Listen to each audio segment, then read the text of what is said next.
అందరికీ నమస్కారం అండి. అందరూ ఎలా ఉన్నారు? నేను చాలా బాగున్నానండి. మీ అందరు కూడా బాగుండాలి. ఆ హరి హరాదుల యొక్క కృపా కటాక్షాలు అందరిపైన ఉండాలని కోరుకుంటూ ఇవాల్టి వీడియోలో సుబ్రహ్మణ్య షష్ఠి గురించి తెలుసుకుందామండి. ప్రతి నెల కూడా మనకి షష్ఠి తిథి అయితే వస్తుంది.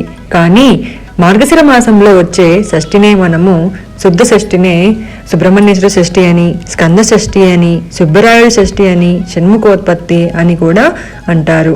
అయితే సుబ్రహ్మణ్య స్వామిని పూజించడం వల్ల నాగదోషాల నివారణలకు, సంతానం లేని వారికి సంతానము, జ్ఞాన వృద్ధికి, కుజదోష నివారణకు సుబ్రహ్మణ్య స్వామి ఆరాధనయే మనకు మంచి తరుణోపాయం. అయితే ఈ స్కంద పంచమి అలాగే స్కంద షష్ఠి రోజులలో శ్రీ వల్లి దేవసేన సమేత సుబ్రహ్మణ్య స్వామిని భక్తి శ్రద్ధలతో